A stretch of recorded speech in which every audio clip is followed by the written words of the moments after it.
ஒருத்தர் அவசரமாக போய்கிட்டு இருந்தார். எங்கே போய்கிட்டு இருக்கீங்க அப்படின்னு கேட்டார் ஒரு பெரியவர்.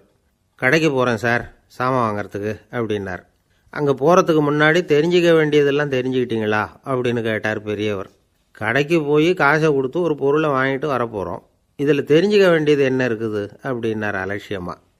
இப்போ அந்த பெரியவர் பேச ஆரம்பித்தார். இந்த உலகத்தில் எந்த ஒரு செயலில் இறங்குறப்பவும் நாம் நல்லா ஆலோசனை பண்ண வேண்டிய விஷயம் 5 அப்படின்னார்.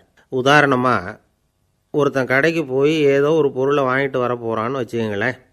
அப்போ கூட அவன் 5 விஷயங்களை பற்றி தெரிஞ்சுக்க வேண்டியிருக்குது அப்படிங்கிறார் அவர்.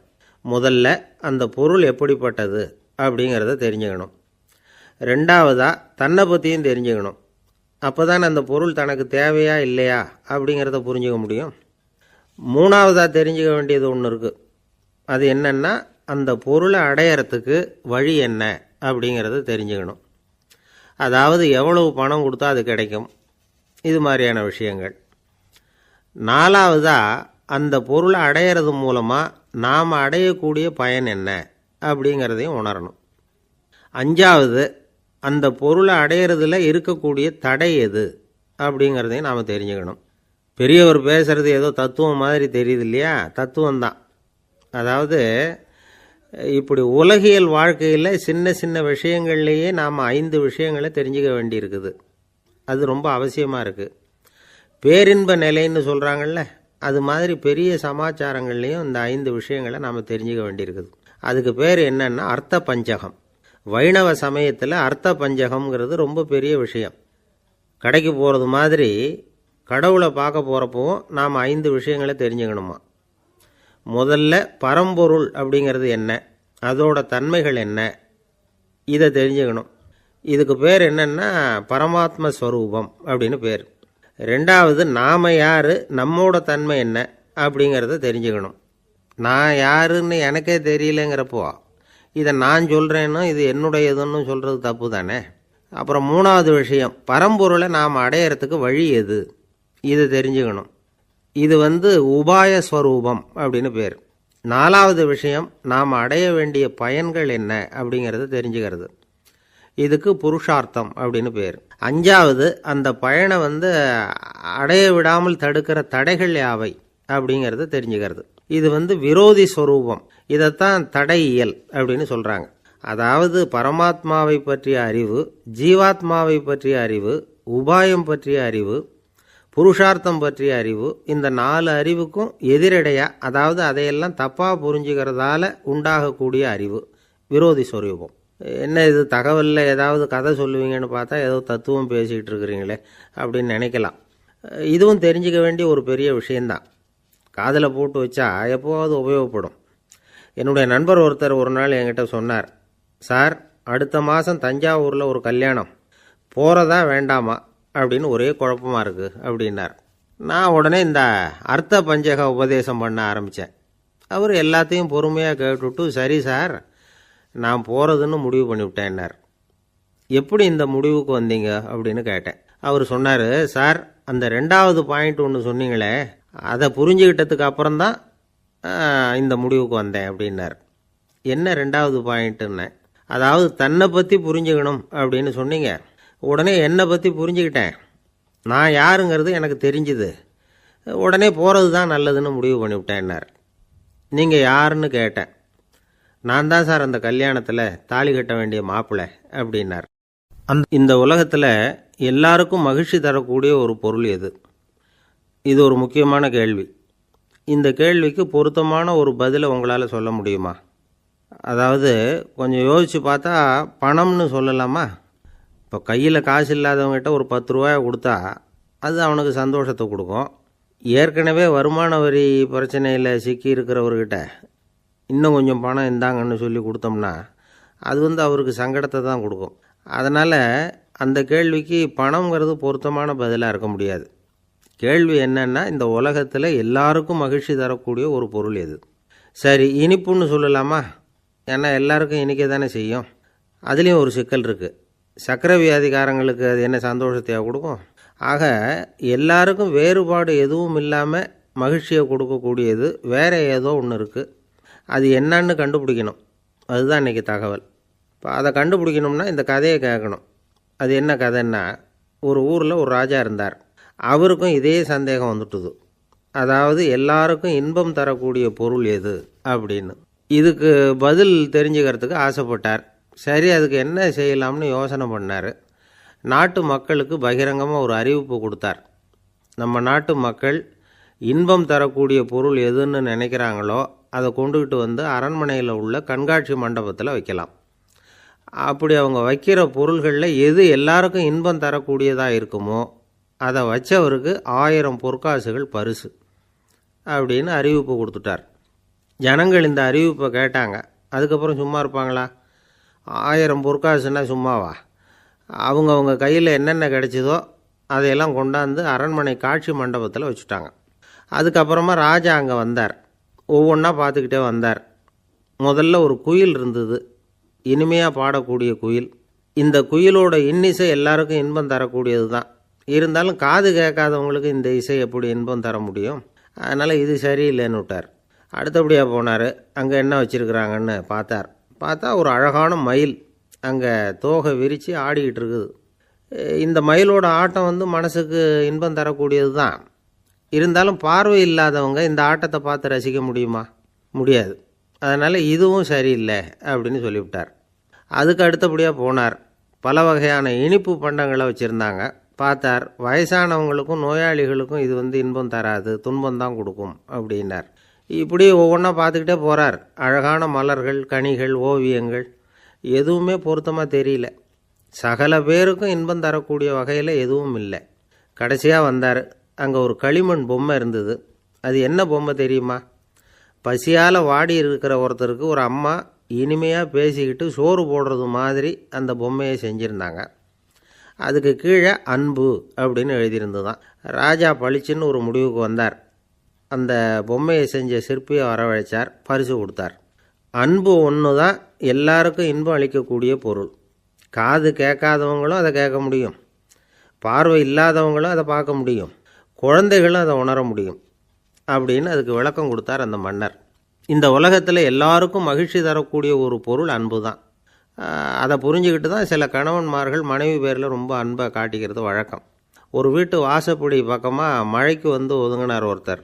மழை தூரிக்கிட்டு இருந்தது, இருட்டு நேரம். அந்த வீட்டில் இருந்தவர், இன்றைக்கி ராத்திரி வேணும்னா இங்கேயே தங்கிட்டு காலையில் போங்க அப்படின்னார். உடனே இவர் சொன்னார், ரொம்ப நன்றிங்க, ஒரு 10 நிமிஷத்தில் இதை வந்துவிடுறேன் அப்படின்னு சொல்லிவிட்டு எங்கேயோ ஓடினார். 10 நிமிஷம் கழித்து திரும்பி வந்தார். ஆமாம், எங்கே போயிட்டு வந்தீங்கன்னு கேட்டார் வீட்டில் இருந்தவர்.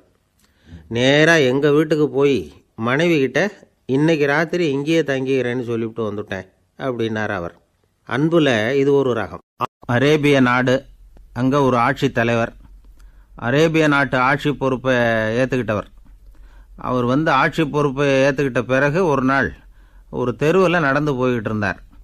அவர் தோளில் ஒரு பெரிய துணி மூட்டை, அதை சுமந்துக்கிட்டு கடத்தெருவை நோக்கி அவர் போய்கிட்டு இருக்கிறார்.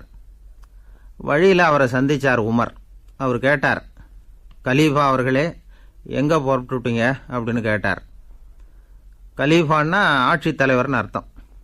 இதுக்கு அவர் சொன்னார், நான் துணி வணிகம் செய்கிறவன், அதனால் துணி வியாபாரம் செய்கிறதுக்காக போயிட்டுருக்கிறேன்னார். நீங்கள் இப்போ இந்த நாட்டுக்கு ஆட்சி தலைவர், ஆட்சி பொறுப்பில் இருக்கிறீங்க. நீங்கள் வியாபாரம் செய்ய போட்டால் அரசு பணிகளை செய்கிறது யார் அப்படின்னு கேட்டார் அவர். நான் அரசு பணிகளை மட்டுமே செஞ்சுக்கிட்டு இருந்தா என் குடும்பத்தை காப்பாற்றுறது யார் அப்படின்னு கேட்டார் அவர். இப்படி கேட்டவர் யார் தெரியுமா? அவர் தான் அபூபக்கர், இறை தூதர் முகமது அவர்களுக்கு பிறகு கலீஃபாவாக தேர்ந்தெடுக்கப்பட்டவர். அப்போலாம் ஆட்சி தலைவர்களுக்கு சம்பளம்னு எதுவும் கிடையாது. இந்த பிரச்சனையை எப்படி தீர்க்கிறதுன்னு யோசனை பண்ணார் உமர். அபு உபைதா அவர்கள்கிட்ட அழைச்சிட்டு போனார். அவர் யாருன்னா, அவர் தான் பொது நிதி கருவூலத்தின் பொறுப்பாளர். அவர்கிட்ட பிரச்சனையை சொன்னார். இது மாதிரி ஆட்சி தலைவருக்கு பொது நிதியிலிருந்து ஊதியம் அளிக்க முடியுமான்னு கேட்டார். பொது நிதி விதிகளின்படி அதுக்கு சாத்தியம் இல்லைன்னு சொல்லிவிட்டார் அவர். சரி, வேற ஏதாவது வழி இருக்குதான்னு கேட்டார் உமர். அபு உபைதா கொஞ்சம் யோசனை பண்ணி பார்த்தார். அப்புறமா சொன்னார், மக்காவிலிருந்து மதீனாவுக்கு குடிபெயர்ந்து வந்த அகதிகளுக்கு நிதி உதவி அளிக்கிறதுக்கு விதிகளில் இடம் இருக்கு. அப்படி பார்த்தா அபூபக்கரும் அகதி தானே, அதனால எல்லா அகதிகளுக்கும் கொடுக்கறது மாதிரியே அவருக்கும் ஒரு தொகை அளிக்கலாம்னார். கலீஃபா அபூபக்கருக்கு இந்த அகதி உதவித்தொகையைத்தான் கொடுத்துட்டு வந்தாங்களாம். குடும்ப செலவுக்கு அது போதுமானதா இல்லை. இருந்தாலும் கலீஃபாங்கிறதுக்காக மற்ற அகதிகளை விட அதிகமாக தொகையை பெற அவர் விரும்பல. மார்பு பக்கம் கிழிஞ்சிருந்த ஒரு மேலாடையை தான் அவர் அணிஞ்சிருந்தார். அவருடைய துணைவியார் அஸ்மா அவங்க ஒரு நாள் தேன் அருந்த ஆசையாக இருக்குன்னாங்களாம். நமக்கு கிடைக்கிற ஊதியம் குடும்ப செலவுக்கே போதுமானதா இல்லையே, இந்த நிலையில் தேன் வாங்கிறதுக்கு காசுக்கு நான் எங்கே போவேன்ருக்கார் அவர். கொஞ்ச நாள் கழித்து அவங்க ஒரு தொகையை அவர்கிட்ட கொடுத்து தேன் வாங்கிட்டு வர சொன்னாங்களாம். இவருக்கு ஆச்சரியம், ஏது இந்த பணம்னு கேட்டிருக்காரு. நீங்கள் தினமும் குடும்ப செலவுக்காக கொடுத்துக்கிட்டு வந்த பணத்தில் கொஞ்சம் கொஞ்சமாக மிச்சப்படுத்தி வச்சேன்னாங்களாம். அபூபக்கர் அந்த பணத்தை எடுத்துக்கிட்டு நேராக பொது நிதி கருவூல பொறுப்பாளர்கிட்ட போனார். இந்த பணத்தை பொது நிதியில் சேர்த்துருங்க, இது அதிகப்படியாக எனக்கு தரப்பட்டு வந்த ஊதியம், அடுத்த மாதத்திலேருந்து இந்த தொகையை குறைச்சிங்கன்னு வேற சொல்லிவிட்டாராம். பசியை தணிக்க தேவையான அளவு உணவு, ஒரு ஜோடி உடை, இதை தவிர கூடுதலாக மக்கள் பொது நிதியிலிருந்து வாங்கிக்கிறதுக்கு என் குடும்பத்தாருக்கு உரிமை இல்லை அப்படின்னு சொல்லி கண்டிப்பாக சொல்லிவிட்டாராம். அவர் வாங்கிட்டு வந்த அந்த குறைந்த ஊதியம் கூட அவர் மனசை உறுத்திக்கிட்டே இருந்தது. கடைசி நேரம் அவர் தம்முடைய மகள் ஆயிஷா அவர்களை அழைச்சார். மகளே, இதுவரைக்கும் பொது நிதியிலிருந்து நான் வாங்கிட்டு வந்த தொகை என்னுடைய இதயத்தில் பாரமாக அழுத்திக்கிட்டு இருக்கு. என் தோட்டத்தை விற்று அதில் வர்ற பணத்திலிருந்து நான் இதுவரைக்கும் வாங்கிட்டு வந்த ஊதிய தொகையை கணக்கு போட்டு பொது நிதியில் சேர்த்து விடு அப்படின்னாராம். பதவி ஏற்கிறதுக்கு முன்னாடி தன்கிட்ட இருந்ததை விட இப்போ கூடுதலாக என்ன சொத்து இருக்குன்னு பார்த்துருக்கார். ஒரு ஒட்டகம், ஒரு கோப்பை, ஒரு பணியாள். இதையும் அடுத்தபடியாக கலீஃபாவா வர்றவர்கிட்ட ஒப்படைச்சிருங்க அப்படின்னு விட்டாராம். அதே மாதிரி அடுத்து வந்த உமர்கிட்ட ஒப்படைச்சாங்க. அப்போ உமர் சொன்னாராம், அபூபக்கரே, இந்த முன்மாதிரியால் உங்களுக்கு பிறகு இந்த ஆட்சி பொறுப்பை ஏற்கிறவர்களை பெரும் நெருக்கடிக்கு ஆளாகி விட்டீங்க அப்படின்னு சொல்லி ரொம்ப கண் கலங்கினாராம். கடைசியாக அபூபக்கர் தன்னுடைய குடும்பத்தாருக்கு விட்டு சென்ற சொத்து ஒரு படுக்கை விரிப்பு, ஒரு போர்வை, அவ்வளவுதான். இது சிந்திக்க வேண்டிய ஒரு செய்தி. ஒரு ஊரில் ஒரு மன்னர் இருந்தாராம். அமைச்சர் அவர்கிட்ட சொன்னாராம், மன்னா, நம்ம ராஜ்யத்தில் இனிமே லஞ்ச ஊழலே இருக்காதுன்னாராம். ஆஹா, அப்படின்னா ஊழல் பேர் வழிகளையெல்லாம் நாடு கடத்தியாச்சா அப்படின்னு கேட்டிருக்காரு மன்னர். இதுக்கு அவர், அப்படி இல்லைங்க, இனிமே கொடுக்கறதுக்கு ஜனங்கள்கிட்ட பணமே இல்லை அப்படின்னாராம். ஒரு நாள் ஒரு தகப்பனார் தன்னுடைய பிள்ளைய அழைச்சிட்டு வந்தார். சார், இவன் சரியாக படிக்க மாட்டேங்கிறான், பெரியவங்களை மதிக்க மாட்டேங்கிறான், நீங்கள் கொஞ்ச நாள் இவனுக்கு குருவாக இருந்து நல்ல விஷயங்களை சொல்லி கொடுத்தா தேவையில்லைன்னார். பெரியவங்களையும் மதிக்காதவன் எப்படி என்ன மதிக்க போகிறான் அப்படிங்கிறது நமக்கு யோசனை வரும் இல்லையா? வேணாங்க, என்னை விட்டுருங்க அப்படின்னோம். அவர் விட மாட்டேன்னு விட்டார். இல்லைன்னா அவரே சிஷ்யன் ஆகிடுவார் போல இருந்தது. சரி, வேறு வழி இல்லாமல் அந்த பையனையே என்னுடைய சீடை நான் ஏற்றுக்கிட்டு உபதேசமெல்லாம் பண்ண ஆரம்பித்தோம். அதாவது குரு பக்தின்னா அது எப்படி இருக்கணுங்கிறத பற்றி சொல்லி கொடுத்தோம் அவனுக்கு. சதமகர் அப்படின்னு ஒரு குரு இருந்தார். அவருக்கு ஒரு சீடர். அவன் பேர் துளசி சைதன்யன், நைஷ்டிக பிரம்மச்சாரி. தன்னுடைய குருவுக்கு எந்த நேரத்தில் எது தேவைங்கிறத புரிஞ்சுக்கிட்டு சேவை செய்கிறவன். ஆனால் இவனை பற்றி மற்ற சீடர்களுக்கு பொறாமல் வந்துட்டுது. இவன் மட்டும் இப்படி இருக்கானேன்னு உடனே குருக்கிட்ட போய் கோல் மூட்டினாங்க. அவன் சரியில்லை, அவன் நடந்துக்கிறது சரியில்லை, அப்படி இப்படின்னு எதையாவது சொல்லி. இருந்தாலும் இதையெல்லாம் அந்த குரு நம்பலை. அவருக்கு தெரியும் யார் யார் எப்படின்னு. துளசி சைதன்யன் பெருமையை மற்ற சீடர்களுக்கு உணர்த்தணும் அப்படின்னு நினைச்சார். அதுக்கு ஒரு வழி பண்ணார். ஒரு நாள் சீடர்களை எல்லாம் கூப்பிட்டுக்கிட்டு ஒரு காட்டு வழியாக போய்கிட்டு இருந்தார். அங்கே ஒரு பெரிய மலை அருவி கொட்டிக்கிட்டு இருந்தது. குரு சீடர்கள் பக்கம் திரும்பினார்.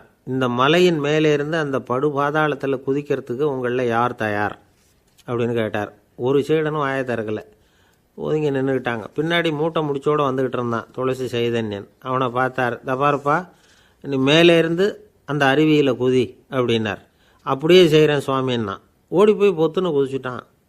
அடுத்த கணமே குருநாதர் தன்னுடைய யோக சக்தியால் பறந்து போய் அவன் கீழே விழுந்துடாமல் தாங்கி பிடிச்சி கொண்டுகிட்டு வந்துட்டார். மற்ற சீடர்களுக்கெல்லாம் ஒரு மாதிரி ஆயிட்டுது. அடுத்தபடியாக என்ன பண்ணலாம்னு யோசித்தாங்க இவனை மாட்டி விடுறதுக்கு. ஒரு நாள் வெத்தலை அடிக்கிற ஒரு சின்ன உரலையும் உலக்கையையும் எடுத்து ஒளிய வச்சுட்டாங்க. சதமகர் சன்னியாசி இல்லை, அவர் வெத்தலை போடுவார். பல்லு சரியில்லை, அதனால் இடித்து தான் வெத்தலையை போடணும். திடீர்னு வெத்தலை பாக்கு கேட்டார். வழக்கமாக உரலில் இடித்து தர்றது தான் துளசியின் பழக்கம். உரலை தேடினா கிடைக்கல, என்ன பண்ணுறது? குரு கேட்டுவிட்டாரே, குரு சேவை தானே முக்கியம். என்ன பண்ணால் வெத்தலை பாக்க தன்னுடைய வாயில் போட்டு முன்னும் அதை எடுத்து அவர்கிட்ட கொடுத்துட்டான். குரு எதையோ படிச்சுக்கிட்டே அதை வாங்கி வாயில் போட்டுக்கிட்டார். துளசி இன்னைக்கு தாம்பூலம் நல்லா அடிக்கப்பட்டிருக்கு, ருசியாக வேற இருக்குது, அதை இடித்த பாத்திரத்தை என் கண்ணால் பார்க்கணும்னு ஆசையாக இருக்குன்னு விட்டார். அதை மட்டும் அனுப்பி போய் நீ வர வேண்டான்னு வேற சொல்லிவிட்டார். இதை கேட்டதும் துளசி தவிச்சு போயிட்டான். இவன் போகாமல் எப்படி வாயை மட்டும் அனுப்பி வைக்க முடியும்? இவன் தவிக்கிறத பார்த்ததும் மற்ற சீடர்களுக்கெல்லாம் மனசுக்குள்ளே ரொம்ப சந்தோஷம். துளசி கொஞ்சமும் யோசிக்கலை. வாழை எடுத்தான், தன்னுடைய தலையவே அப்படியே அறுத்து வெட்டி எடுத்தான். இன்னொரு சீடங்கிட்ட கொடுத்துட்டான், எடுத்துகிட்டு போன்னு சொல்லி. கொண்டுட்டு போய் குரு முன்னாடி வைக்கிறாங்க. அந்த தலையில் வாய் திறந்துருக்கு, வெத்தலை போட்டு முன்னு இருந்தது, தெரிஞ்சு போச்சு, சிவப்பாக இருந்தது. அவனுடைய குரு பக்தியை இப்போ எல்லாரும் ஒத்துக்கிட்டாங்க. அதுக்கப்புறம் குரு சதமகர் தன்னுடைய அற்புத திறமையினால் அந்த தலையை மறுபடியும் ஒட்ட வச்சுட்டார். துளசிக்கு உயிர் வந்துட்டுது. இப்படி ஒரு பெரிய கதை உண்டு. அதாவது துளசி சைதன்யன் அவனுடைய குரு பக்தி எப்படி அப்படின்னு கேட்டோம். ரொம்ப அபாரம் அப்படின்னு அந்த பையன் அடக்கமாக, சும்மா விளையாட்டுக்காக தான் அப்படி அவங்ககிட்ட கேட்டோம். ஏன்பா உன்னுடைய குரு பக்தியை என்கிட்ட காட்டுறதுக்கு உன்னோட கழுத்தை நீயே அறுக்கணும்னு நான் சொன்னான், அதை நீ செய்வியா அப்படின்னு கேட்டோம். என்னுடைய கழுத்தை நானே அறுக்க வேண்டிய அவசியம் இல்லை சார் அப்படின்னா அவன்.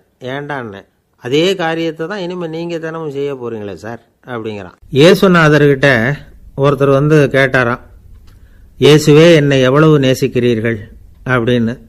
அவர் தன்னுடைய இரு கைகளையும் அகல விரித்து இவ்வளவு என்று சொல்லி சிலுவையில் உயிர் நீத்தார் அப்படின்னு சொல்லுவாங்க. அதாவது அந்த நேசிப்புக்கு எல்லை கிடையாது, அதே போல் மன்னிப்புக்கும் எல்லை கிடையாது. இது இயேசுநாதர் சொல்லி கொடுத்த ஒரு பாடம். இயேசுனுடைய சீடர்களில் ஒருத்தன் பீட்டர், அவன் ஒரு நாள் இயேசுநாதர்கிட்ட கேட்டிருக்கான், இயேசுவே நான் என்னுடைய தம்பிக்கிட்ட அடிக்கடி சண்டை போட்டுக்கிட்டு இருக்கிறேன், என்னுடைய சகோதரன் கூட. அவனை நான் எத்தனை தடவை மன்னிக்கிறது? ஏற்கனவே 7 தடவை அவனை மன்னிச்சுட்டேன் அப்படின்னு சொல்லியிருக்கிறான். அப்போ இயேசு சொன்னாராம், மன்னிக்கிறதுக்கு எத்தனை தடவைங்கிற கணக்கெல்லாம் கிடையாது. எத்தனை தடவை உன்னுடைய சகோதரன் உன்னை கோபப்படுத்துகிறானோ அத்தனை தடவை நீ மன்னிக்கிறதுக்கும் தயாராக இருக்கணும், அதுதான் அப்படின்னு சொன்னாராம். அப்போ இவனுக்கு ஒன்றும் புரியல, இது என்ன அவன் தப்பு பண்ணிக்கிட்டே இருப்பான், நாம் மன்னிச்சுக்கிட்டே இருக்கிறதா அப்படிங்கிறது மாதிரி குழப்பமாக இருந்திருக்கிறான். அப்போது இயேசுநாதர் தன்னுடைய சீடன் பீட்டர்கிட்ட ஒரு கதை சொன்னாராம். அந்த கதை இன்றைக்கு நாம் எல்லாரும் சிந்தித்து பார்க்க வேண்டிய ஒரு கதை. அதாவது மன்னிப்பை விரும்புகிறவர்கள் மன்னிக்கவும் தயாராக இருக்க வேண்டும் அப்படிங்கிறது தான் அந்த கதையினுடைய தத்துவம். அந்த இயேசுநாதர் சொன்ன கதை என்னன்னா, ஒரு மன்னர் இருந்தார். அவர் ஒரு நாள் அரண்மனையில் உட்காந்து கணக்கு வழக்குகள்லாம் பார்த்துக்கிட்டு இருந்தார். நம்ம அரண்மனையிலேருந்து யார் யார் அரசாங்க கடன் வாங்கியிருக்கிறாங்க, யார் யார் திருப்பி செலுத்தியிருக்கிறாங்க அப்படிங்கிற விவரத்தையெல்லாம் பார்த்துக்கிட்டு இருந்தார். அப்போ தான் புரிஞ்சுது, அந்த அரண்மனையில் வேலை செய்கிற ஒருத்தனே அரசாங்க கடன் வாங்கியிருக்கிறான். எவ்வளவு? 10,000 பொற்காசுகள் வாங்கியிருக்கான் கடன். இந்த 10,000 பொற்காசுகளை திருப்பி செலுத்தலை அரசாங்கத்துக்கு. இது மன்னர் கவனத்துக்கு வந்தது. உடனே நம்ம அரண்மனையில் இருக்கிறவனே அரசு கடன் வாங்கி திருப்பி செலுத்தாமல் இருக்கான், அவனை கூப்பிட்டு வாங்கன்னு சொல்லி கூப்பிட்டுட்டு வந்தாங்களாம். விசாரிச்சிருக்கிறாங்க, என்னப்பா நீ எவ்வளவு ஒன்று? ஆமாங்க 10,000 பொற்காசுகள் வாங்கியிருக்கிறேன், இன்னும் திருப்பி கட்டலைன்றிருக்கான். உடனே அவர் மன்னர் சொல்லியிருக்கிறார், நம்ம சட்டத்திட்டப்படி நீ உடனே பணத்தை திருப்பி கட்டிடு.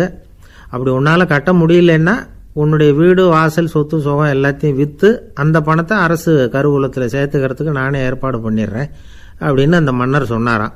இவன் அப்படியே அதிர்ச்சி ஆகிட்டான், அப்படியே பொத்துன்னு காலில் விழுந்தானா. மன்னா என்னை மன்னிச்சுங்க, என்னால் முடியல, எனக்கு மன்னிப்பு கொடுங்க அப்படின்ட்டுருக்கான். உடனே அவர் எழுந்திரிச்சு, சரி நீ மன்னிப்பு கேட்டுவிட்ட, அதனால் உன்னை மன்னிக்கிறேன், நீ பணம் கட்ட வேண்டாம் அப்படின்னு சொல்லி அந்த மன்னர் அவனை விட்டுட்டாராம். பணத்தையும் தள்ளுபடி போட்டார், நீ திருப்பி கட்ட வேண்டான்னு. இவனுக்கு ரொம்ப மகிழ்ச்சி, அதனால் ரொம்ப உல்லாசமாக வந்துகிட்டு இருக்கிறான். தெருவில் வந்துக்கிட்டு இருக்கிறப்ப இவங்கிட்ட கடன் வாங்கின ஒருத்தன் எதுக்கு வந்துக்கிட்டு இருக்கான். அவன் இவங்கிட்ட ஒரு 100 பொற்காசுகள் கடன் வாங்கியிருக்கான். அவன் வந்தான், இவன் போய் அவன் சாட்டையை பிடிச்சிக்கிட்டான், நீ எப்படா என் கடனை திருப்பி கொடுக்க போகிறேன்னு. அவன் இப்போ முடியல, கொஞ்சம் பொறுத்துக்கா, அப்புறம் தரேன் இருக்கான். அதெல்லாம் முடியாது, நீ கொடுத்து தான் ஆகணும் அப்படின்னு இவன் புடிவமாக சொல்கிறான். இப்போ நிலைமையை பாருங்கள், இவன் ஏற்கனவே 10,000 பொற்காசுகள் அரசாங்கத்தில் கடன் வாங்கினா அதுக்கு மன்னிச்சு விட்டுட்டார் இவனை. ஆனால் இவன் இன்னொருத்தனை மன்னிக்கிறதுக்கு தயாராக இல்லை. இவங்கிட்ட கடன் வாங்கின இன்னொருத்தன் 10 பொற்காசுகள், அவனை மன்னிக்க தயாராக இல்லை. அவனை கொண்டு போய் நீதிமன்றத்தில் கொண்டு போய் நிறுத்தி தண்டனை வாங்கி கொடுத்துட்டான். நீதிபதி என்ன சொன்னார், அந்த இவன் வாங்கின பொற்காசுகளை திருப்பி கட்டுற வரைக்கும் ஜெயிலில் இருக்கணுங்கிறது தீர்ப்பு. ஆனால் உடனே அரசர் காதில் விழுந்தது. சொல்லிட்டாங்க, உங்ககிட்ட மன்னிப்பு வாங்கிட்டு போனானே ஒருத்தன், அவன் இன்னொருத்தனை மன்னிக்கிறதுக்கு தயாராக இல்லை. அவனை கொண்டு போய் ஜெயிலில் அடைச்சிட்டான் அப்படின்னு. உடனே மன்னர் பார்த்தார், இவனை மறுபடியும் கூப்பிட்டு வர சொன்னார். தபாரப்பா, நான் உன்னை மன்னிச்சு விட்டேன், ஆனால் நீ இன்னொருத்தனை மன்னிக்கிறதுக்கு தயாராக இல்லை, அதனால் என்னுடைய தீர்ப்பையும் மாத்துறேன், நீயும் அரசு கடன் தீர்ற வரைக்கும் ஜெயிலில் தான் இருக்கணும் அப்படின்னு சொல்லி ஜெயிலுக்கு அனுப்பிச்சிட்டாராம். இப்படி ஒரு கதையை இயேசுநாதர் தன்னுடைய சீடருக்கு சொன்னதாக ஒரு வரலாறு. அது என்ன, அதுலேருந்து நாம் புரிந்து கொள்ள வேண்டியதுன்னா, நாம் மன்னிக்கப்படணும்னு நாம் விரும்புகிறோம்னா நாம் இன்னொருத்தரை மன்னிக்கிறதுக்கு தயாராக இருக்கணும். அதனால் நாம் இன்னொருத்தரை யாரையும் மன்னிக்க மாட்டோம், ஆனால் என்ன இன்னொருத்தர் மன்னிக்கணும் அப்படிங்கிறது மாதிரி செய்யக்கூடாதுன்னு சொல்லுவாங்க. அது மாதிரி நாம் இப்போ இது தப்பாக புரிஞ்சுக்கிறவங்களும் இருக்கிறாங்க. பாவம் மன்னிப்புங்கிறதுலாம் எதுக்குன்னா, அதாவது மறுபடியும் பாவம் செய்யாமல் இருக்கிறதுக்காக தான். அதான் மன்னிக்கிறாரே அப்படிங்கிறதுக்காக மறுபடியும் பாவம் பண்ணிகிட்டு இருக்கிறது இல்லை. அதான் ஒருத்தர் கேட்டாராம், பாவத்திலேருந்து மன்னிப்பு கிடைக்கணும்னா நீ என்ன செய்யணும் அப்படின்னு கேட்டிருக்கார்.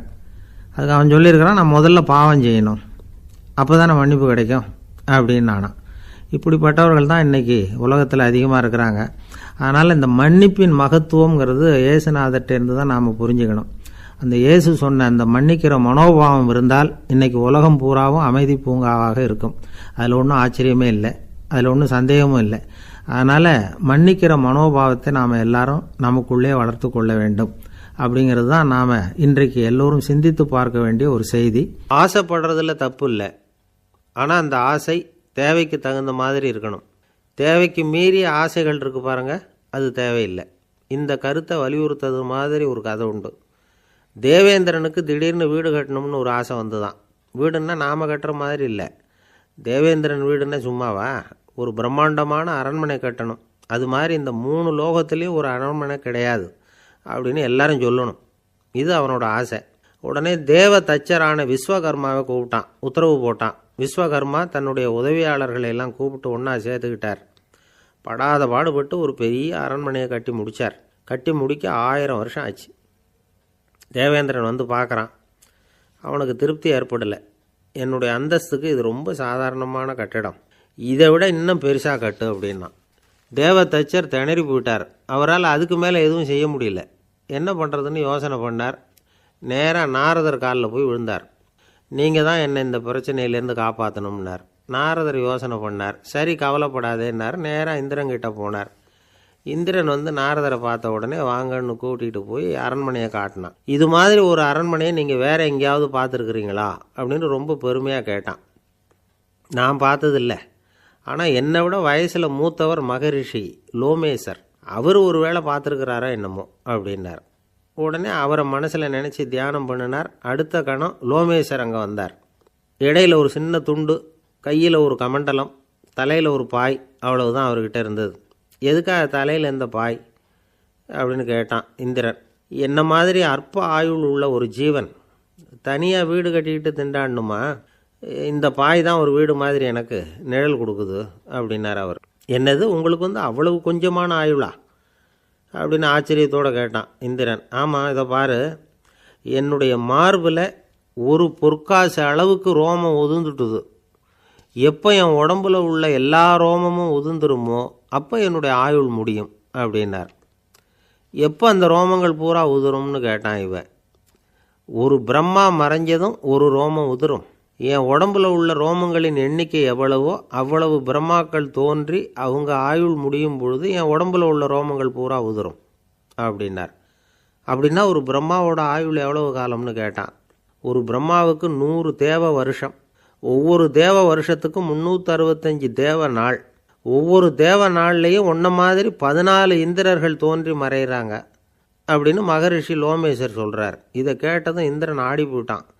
அவ்வளவு ஆயுள் உள்ள இவரே அற்ப ஆயுள்னு சொல்கிறார். நான் என்னுடைய ஆயுளை பெருசாக நினச்சிக்கிட்டு பிரம்மாண்டமான அரண்மனை கட்டணும்னு ஆசைப்படுறேனே அப்படின்னு நினச்சான். எனக்கு வீடு கட்டின வரைக்கும் போதும்னு விட்டான். அதனால் நாமெல்லாம் நம்முடைய தேவைக்கு தகுந்த மாதிரி ஆசைப்படுறது தான் நியாயம். ஆனால் அப்படியே நடந்துக்கிறோம். மனுஷன் கடவுளையே ஏமாற்றி காசு வாங்கிறதுக்குள்ள ஆசைப்படுறான். ஒருத்தன் கடவுளை நினச்சி தவம் இருந்தான். கடவுள் நேரில் வந்தார். தேவலோகத்தில் ரூபாய்க்கெல்லாம் என்ன மதிப்புன்னு கேட்டான். அங்கெல்லாம் ரூபாய்ங்கிறது உங்கள் பணத்தில் 1 கோடி ரூபாய்க்கு சமம். அதாவது தேவலோகத்தில் 1 ரூபான்னா இங்கே 1 கோடி ரூபா. அது மாதிரி எங்களுக்கு ஒரு நாளுங்கிறது உங்கள் கணக்கில் 1 கோடி வருஷத்துக்கு சமம் அப்படின்னார் கடவுள். அப்படின்னா எனக்கு நீங்கள் அதிகமாக எதுவும் தர வேணாம், உங்கள் கணக்குப்படி ஒரே ₹1 கொடுங்க, அது போதும்னா இவன் ரொம்ப சாமர்த்தியமாக. கடவுள் யோசனை பண்ணார், அது ஒன்றும் கஷ்டம் இல்லை, ₹1 தானே கேட்குற, கொடுத்துட்றேன். ஆனால் இப்போ வரும்பொழுது நான் எடுத்துக்கிட்டு வரல, எங்கள் கணக்குப்படியே ஒரு நாள் பொறுத்துக்க பணத்தோடு வந்துடுறேன் அப்படின்னு சொல்லிவிட்டு பறந்து போயிட்டார். ஊருக்கு வெளியில் அமைதியான ஒரு இடம், அங்கே ஒரு ஆசிரமம், அங்கே ஒரு சாமியார். அவர் தினமும் நல்ல போதனைகள்லாம் செய்வார். பல பேர் போய் அங்கேயே சில நாள் தங்கி இருந்து அவர் சொல்கிற அறிவுரைகளை எல்லாம் கேட்டுக்கிட்டு வர்றது வழக்கம். ஒரு தடவை அவரை பார்த்துட்டு போகிறதுக்காக 3 வெளியூர் தம்பதிகள் வந்தாங்களாம். அந்த மடத்திலேயே சாப்பிட்டுக்கிட்டு தங்கி இருந்து அவங்களுடைய போதனைகளை கேட்டுக்கிட்டு போகணுங்கிறது அவங்க நோக்கம். காலையில் குளிச்சுட்டு பூஜையில் உட்காந்தார் அந்த சுவாமி. இவங்களும் குளிச்சுட்டு அந்த பூஜையை பார்க்கறதுக்காக அவர் முன்னாடி வந்து உட்காந்தாங்க.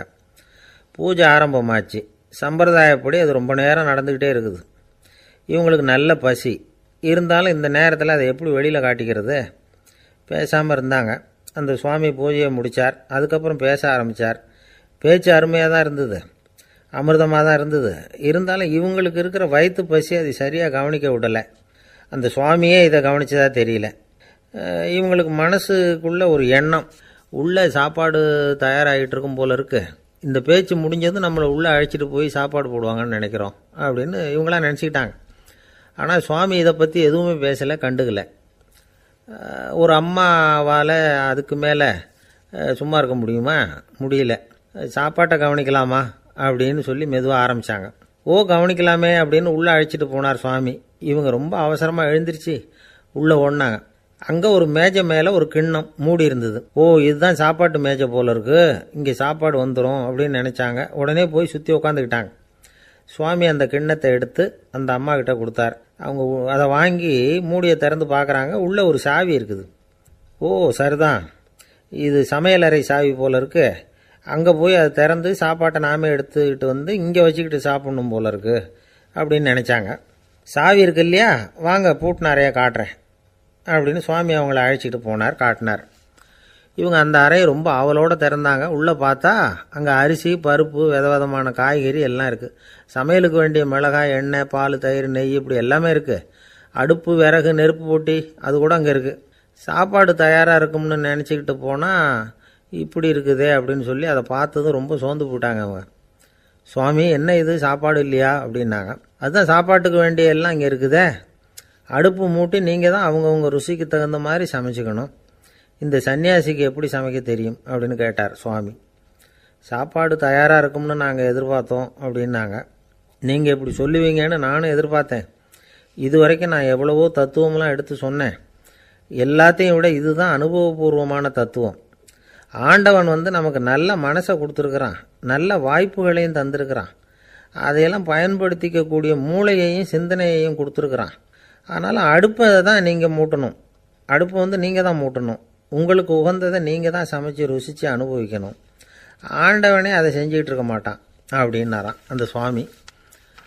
நம்முடைய வாழ்க்கையில் பல நல்ல பலன்களை பெறறதுக்கு நாம் தான் முயற்சி பண்ணணும். அதுக்குரிய சூழ்நிலையை தான் ஆண்டவன் கொடுப்பானே தவிர அதை விளக்கிறதுக்காக தான் அந்த சுவாமி அப்படி செஞ்சு காட்டியிருக்கிறார். இது ஒரு பெரியவர் இப்படி ஒரு விளக்கம் கொடுத்தார். அதுக்கப்புறம் அந்த 3 தம்பதிகளும் தெளிவடைஞ்சுட்டாங்களாம். நாம் தெளிவடைகிறது எப்போங்கிறது தான் தெரியல அப்படின்னு பல பேர் இதை கேட்டுட்டு சொல்லிகிட்டு இருக்கிறாங்க. இந்த கதையை நம்முடைய நண்பர் ஒருத்தர்கிட்ட சொன்னேன். அந்த நண்பர் ரொம்ப சந்தோஷப்பட்டார். நீங்கள் சொல்கிறது கரெக்டு சார், ஆனால் நான் அதை விட ஒரு படி மேலே சார். எனக்கெல்லாம் அரிசி, பருப்பு இருக்கிற ரூம் எதுன்னு கையை காட்டிட்டா போதும், உடனே கிண்ணத்துலேருந்து சாவியை எடுத்து கொடுக்கணுங்கிற அவசியம்லாம் இல்லை எனக்கு. அப்புறம் எப்படி ரூமை திறந்துருவீங்க அப்படின்னு கேட்டேன். பூட்டை உடைச்சி திறந்துருவேன், அதுதான் எனக்கு பழக்கம் அப்படிங்கிறார். ஒரு நண்பர் இருக்கார், எப்போ பார்த்தாலும் கையில் ஒரு புத்தகம் இருக்கும். புத்தகம் இல்லாமல் எங்கேயும் புறப்பட மாட்டார். எதுக்காக இப்படி எடுத்துகிட்டு போகிறீங்க அப்படின்னு கேட்டால், எனக்கு இது ஒரு நல்ல நண்பன் மாதிரி, இந்த காலத்தில் எங்கே போனாலும் காத்திருக்க வேண்டியிருக்கு, அது மாதிரி சமயத்தில் நான் நண்பன் கூட பேசிக்கிட்டு இருப்பேன் அப்படிம்பாரான். ஒருத்தர் ஒரு பெரிய அரச பதவியில் இருந்தார். அவர் பதவியிலேருந்து இறங்க வேண்டிய சூழ்நிலை.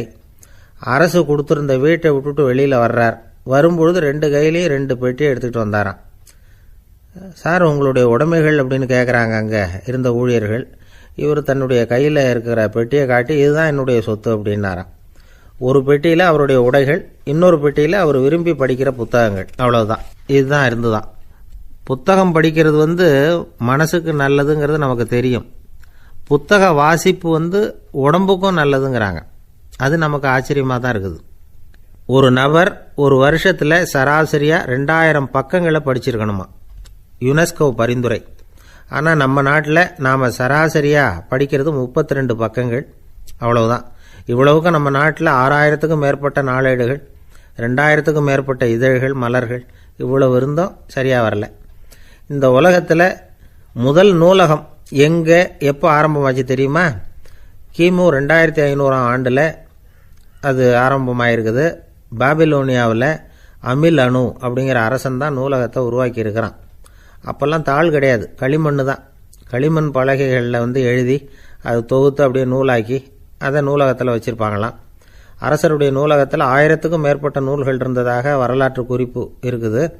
அது மட்டும் இல்லை, அந்த நூலகத்தில் பொருள் வாரியாக, அதாவது சப்ஜெக்ட் வாரியாக புத்தகங்களை வகைப்படுத்தி வச்சுருந்தாங்களாம். அதில் மிச்சம் இருந்த ஒரு 25 களிமண் பலகை புத்தகங்கள் இன்றைக்கும் பிரிட்டிஷ் அருங்காட்சியகத்தில் இருக்குதான். அச்சு தாள் இதெல்லாம் ஏற்பட்டதுக்கு அப்புறம் அமைக்கப்பட்டது தான் பிரான்சில் இருக்கக்கூடிய பாரிஸ் நூலகம். 1480 பிரெஞ்சு மன்னர் 11ஆம் லூயி இந்த நூலகத்தை அமைச்சாராம்.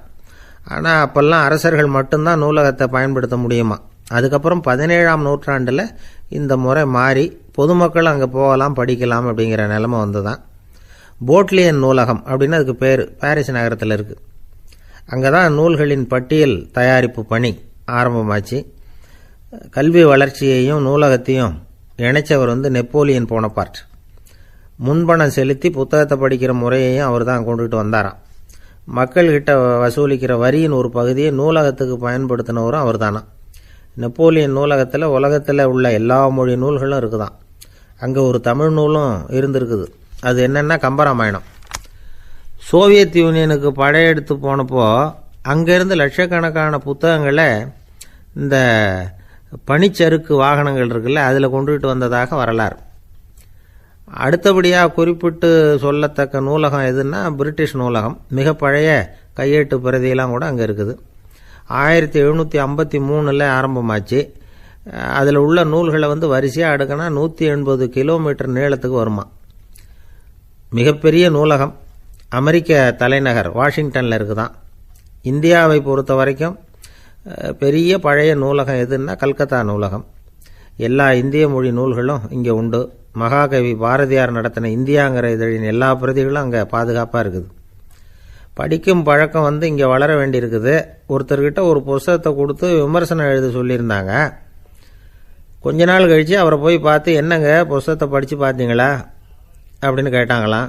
இதுக்கு அவர் சொல்லியிருக்கிறார், இன்னும் நான் படித்து பார்க்கலிங்க, இப்போ தானே விமர்சனமே எழுதி முடிச்சிருக்கிறேன், இனிமே தான் படிக்கணும் அப்படின்னாராம். ஐயா, என்னுடைய நூல் வெளியீட்டு விழாவுக்கு அவசியம் நீங்கள் வரணும் அப்படின்னு கூப்பிட்டார் ஒருத்தர். எப்போ வரணும்னு கேட்டேன். அடுத்த வாரம்னார். சரி, புத்தகம் தயாராகிட்டுதா அப்படின்னு. நாளைக்கு தான் அச்சிக்க கொடுக்க போகிறேன்னார். என்னங்க இது, புத்தகம் அச்சிடுறதுக்கு முன்னாடியே அழைப்புதழை அச்சடிச்சு விட்டீங்களே அப்படின்னு கேட்டேன். அதனால் என்னங்க, அந்த காலம் மாதிரியா போடலாம், அச்சுக்கலை எவ்வளவோ முன்னேறியாச்சுங்க. Linotype, monotype, phototype, laser, இப்படி என்னென்னமோ வந்தாச்சு. இன்றைக்கி கொடுத்தா நாளைக்கே புத்தகம் தயார் அப்படின்னார். இப்படி இந்த அளவுக்கு முன்னேறி இருக்கிற இந்த அச்சுக்கலை ஆரம்பத்தில் எப்படி இருந்தது தெரியுமா? அந்த காலத்தில் காகிதம்னா என்னென்னே தெரியாது. அப்படி ஒன்று கண்டுபிடிக்கப்படவே இல்லை. அப்போல்லாம் எதையாவது ஒன்று எழுதணும்னா அதுக்கு ஆட்டு தோலை தான் பயன்படுத்தி இருக்கிறாங்க. கண்ணுக்குட்டி தோல் கூட அதுக்கு உபயோகப்பட்டு தான். ஐரோப்பாவில் இருந்த பாதிரியார்கள் தோலில் எழுதப்பட்ட புத்தகத்தை தயாரிக்கிறதுல ரொம்ப கெட்டிக்காரங்களாம். எகிப்து, அப்புறம் மத்திய தரைக்கடல் ஓரத்தில் உள்ள நாடுகள், இங்கெல்லாம் தோல் தான் எழுது பொருளாக பயன்பட்டு வந்திருக்குது. ஆனால் நம்ம நாட்டில் ஓலைச்சுவடிகளை எழுத்துக்கு பயன்படுத்தி இருக்கிறாங்க. எழுதுறதுக்கு தோலை பயன்படுத்தினவங்க பிறகு பேப்பரைஸ் அப்படிங்கிற கோரை புல்லை அதுக்கு பயன்படுத்தினாங்களாம். இதெல்லாம் அப்படி கொஞ்சம் கொஞ்சமாக கண்டுபிடிச்சிட்டு வந்திருக்கிறாங்க.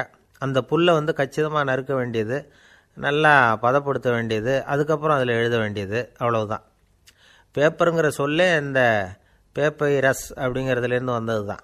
அதுக்கப்புறம் தான் காகிதம் வந்தது. இதை முதல்ல சீன நாட்டில் தான் கண்டுபிடிச்சாங்க. அது வந்த பிறகு அச்சு எந்திரம் கண்டுபிடிக்க வேண்டிய அவசியம் ஏற்பட்டது. அதை கண்டுபிடிச்சவர் ஜெர்மானிய அறிவியல் அறிஞர் ஜான் கூட்டன்பர்க். அச்சு கலைக்கு அடித்தளம் அமைச்சவர் அவர் தான். ஜெர்மனியில் மெயின்ஸ் அப்படிங்கிற ஊரில் 1399 பிறந்தார். அவரோட மாமன் ஒருத்தர் உலோக வேலையில் வல்லவர். அவர்கிட்ட அந்த வேலையை கற்றுக்கிட்டார். அதோட வைர கற்களை பட்டை தீட்டுறதுலேயும் ரொம்ப தேர்ச்சி பெற்றிருந்தார். இளம் வயசுலேயே சும்மா இருக்க மாட்டாராம். எதை செஞ்சாலும் அதை திறமையாக செய்வாராம். அவர் தான் முதல்ல மர அச்சு எழுத்துக்களை உருவாக்கினார். அது மேலே மை தடவி பிரதிகள் எடுத்தார். அதுக்கப்புறம் உலோக எழுத்துக்கள், முதல்ல காரியம், அப்புறம் இரும்பு, அப்புறம் கலப்பு உலோகம், பிறகு அச்சடிக்கிறதுக்கு எந்திரம் ஒன்றையும் உருவாக்கினார். முதல்ல பைபிள் அச்சடித்தார். 1468 அவர் இறந்து போனார். 16ஆம் நூற்றாண்டில் மேலை நாடுகளிலிருந்து மர எழுத்துக்களை கொண்டுகிட்டு தமிழ்நாட்டில் கிறிஸ்துவ நூல்களை அச்சிட்டாங்க. அப்போல்லாம் அச்சகங்கள் போதிய அளவுக்கு இங்கே இல்லை. அதுக்கு என்ன காரணம்னா, இந்தியர்கள் அச்சகங்களை நடத்தக்கூடாது அப்படின்னு சட்டம். 1835 வரைக்கும் அந்த சட்டம் நடைமுறையில் இருந்தது. இந்த நிலைமையில் அங்கேயும் இங்கேயுமா 1-2 அச்சகங்கள் ஆரம்பமாச்சு. 1713 தரங்கம்பாடியில் லூத்தரன் மிஷன் அச்சகம், அதே ஆண்டில் சென்னையில் SPCK அச்சகம். இது ரெண்டும் தான் இந்தியாவில் முதல்ல தொடங்கப்பட்ட அச்சகங்கள். ஆட்டுத்தோல்லையும் ஓலைச்சுவடியிலையும் எழுதப்பட்ட எழுத்துக்கள் இன்றைக்கி எங்கேயோ போயிடுது. ஆனால் நம்ம ஊரில் எழுத்தாளர்கள் நிலைமை தான் ஒன்றும் சொல்லிக்கிறது மாதிரி இல்லை. நம்ம ஆள் ஒருத்தர் சொன்னார், சார், நான் சொந்தத்தில் ஒரு அச்சாபீஸ் வச்சுருந்தேன், இப்போவும் வச்சுருக்கிறேன். அதனால் என்னுடைய படைப்புகளை புத்தகமாக வெளியிடுறதில் எனக்கு ஒன்றும் கஷ்டம் இல்லை. வருஷத்துக்கு ஒரு புத்தகம் எழுதி வெளியிட்டுருவேன். 15 வருஷமாக இலக்கிய உலகத்துக்கு இப்படி சேவை செஞ்சுக்கிட்டு வர்றேன். ஆனால் இந்த வருஷம்தான் வாசகர்கள் எனக்கு பாராட்டு விழா நடத்தியிருக்கிறாங்க அப்படின்னார். இந்த வருஷம் அப்படி என்ன விசேஷம் அப்படின்னு கேட்டோம். இந்த வருஷம்தான் நான் எந்த புத்தகம் எழுதி வெளியிடாமல் இருந்தேன், அதுக்காகத்தான் எனக்கு இந்த பாராட்டு விழா அப்படின்னார். ஒரு வயசான அம்மா தெரு வழியாக போயிட்டு இருந்தாங்க. அவங்க கையில் எண்ணத்தையோ வச்சுக்கிட்டு அதை அடிக்கடி பார்த்துக்கிட்டே இருந்தாங்க. ஒருத்தன் மெதுவாக அவங்கக்கிட்ட போய் கையில் இருக்கிறது என்ன அப்படின்னு எட்டி பார்த்தா அவங்க கையில் 4 பல் இருந்துதான். இவன் ஆச்சரியமாக அந்த அம்மாவை பார்த்தான். ஏம்மா, உனக்கு என்ன பைத்தியம்மா, ஏது இந்த பல், இதை என்னத்துக்காக கையில் வச்சுக்கிட்டு அலைஞ்சிக்கிட்டு இருக்கிற அப்படின்னு கேட்டிருக்கான். அதுக்கு அந்த அம்மா விவரம் சொல்ல ஆரம்பித்தாங்களாம். இதை பாருப்பா, எனக்கு ஒரு மகன் இருந்தான், அவனை ரொம்ப செல்லமாக வளர்த்தேன். அவனை தரையிலேயே நடக்க விடுறதில்ல, எப்பவும் தூக்கி வச்சுக்கிட்டு இருப்பேன். அவன் நல்லா பெரியவனாகி பள்ளிக்கூடம் போகிறப்ப கூட அவன் புஸ்தக மூட்டையை நான் தான் சுமந்துக்கிட்டு போவேன். பார்க்குறவங்க கூட கேலி பண்ணுவாங்க, ஏம்மா படிக்க போகிறது நீயா உன் பிள்ளையான்னு கேட்பாங்க. அவன் இன்றைக்கி எவ்வளவோ பெரிய மனுஷன் ஆகிட்டான், வெளிநாட்டில் பெரிய உத்தியோகத்தில் இருக்கான். சமீபத்தில் இங்கே வந்துட்டு போனான். ஒரு நாள் ஏதோ கோபத்தில் என்ன அரைஞ்சுட்டான். அப்போ இந்த 4 பல்லும் கீழே விழுந்துட்டுது.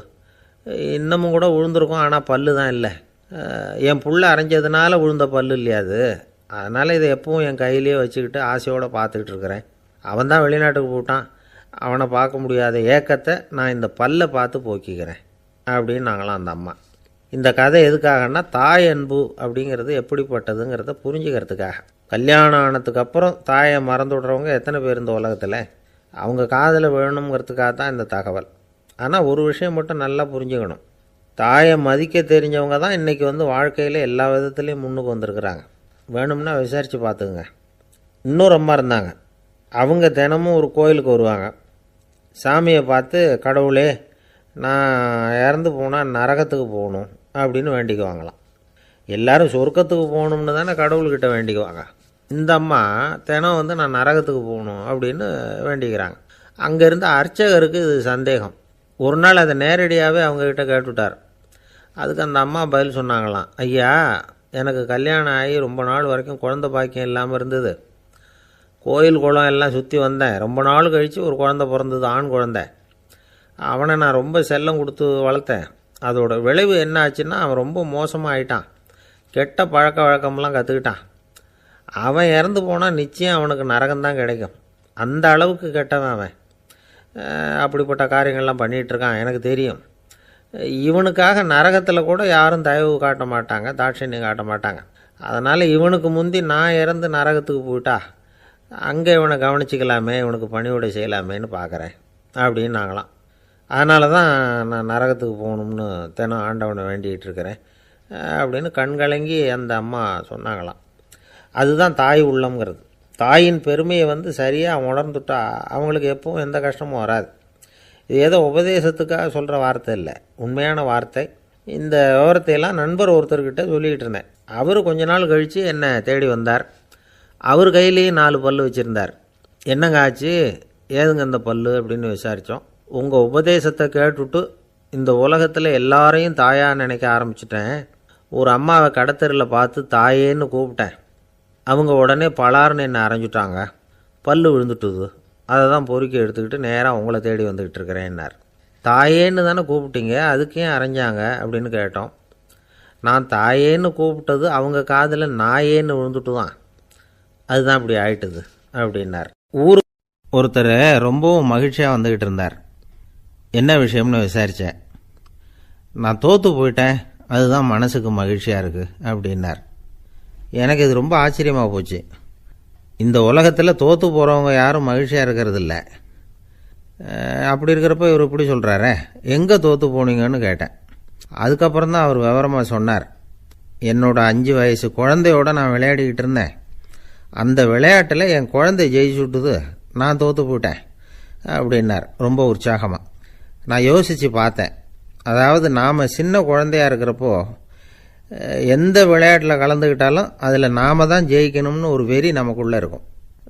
நம்மளை எதிர்த்து விளையாடுறவர் நல்லவரா கெட்டவரா, பெரியவரா சின்னவரா அப்படிங்கிறதெல்லாம் முக்கியம் கிடையாது.